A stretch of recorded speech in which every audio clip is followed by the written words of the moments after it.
Благодаря, господин председател. Сега аз не разбирам защо се затваряме очите за това, което се случва в момента в държавата, пред очите ни. Една парламентарна група на ДПС в момента провежда чистка в държавата. Пеевски разчиства хората на Доган. Това има ли някой, който да не го е разбрал?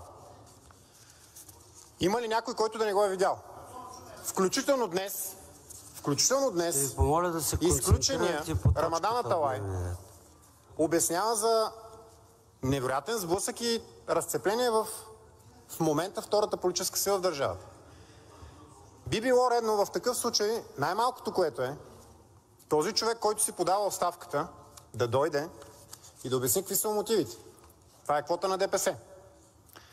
Виждаме, че ще има и друга такава точка. Пак квота на ДПС.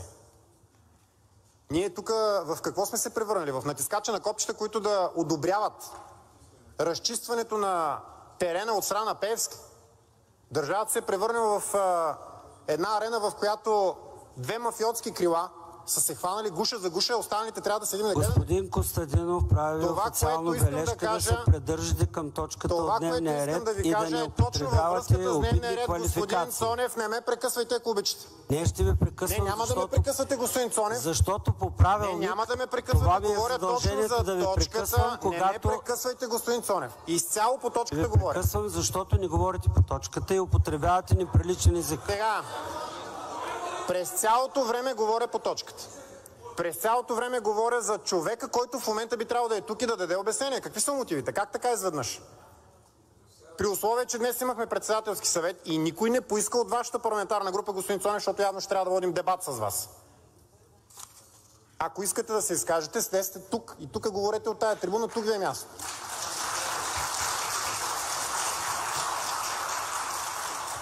Призовавам залата да покажем един урок на ДПС в момента, че никой няма да се държи като касапин в сградата на Българското народно събрание и никой няма да разполага с изпълнителната власт като с нещо, което си държи в джоба и си го подхвърля.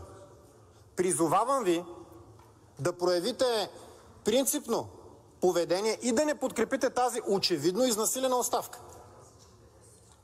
Тези мафиотски схеми, тези мафиотски деяния, които тук ДПС вършат, просто трябва да бъдат прекратени.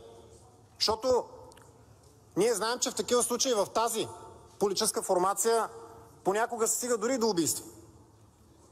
И това нещо не бива да бъде допускано, ако искаме България да бъде нормална държава. Господин Цонев, престанете да ме прекъсвате. Не, ще ви прекъсвам, защото говорите глупости и обидни квалификации. Няма да ме прекъсвате, господин Цонев. Казах ви, ако искате да говорите, елате и застанете тук отпред.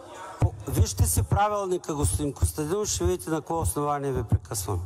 Ако искате, господин Цонев, пак ви казвам, дебатирайте с мен от тук, вземете ми реплика. Аз не дебатирам с вас, господин Костадинов. Придържайте се към правилника и няма да ми чуете да се обадя. Господин Цонев, коя точка на правилника наруших? Коя точка? Сега ще ви кажа. Айде, кажете ми. Да ви дам ли малко време да си разглеждате? Дайте ми малко време. Да. Добре, докато господин Цонев проверява точката, която не съществува, аз ще приключа с много простичкия призив към всеки един от залата, който не е част от ДПС. Нека да не узаконяваме като безучастни наблюдатели на едно мафиотско разчистване на сметки това, което в момента ДПС искат. Нека всички в тази зала да гласуваме против освобождаването на този човек. Благодаря.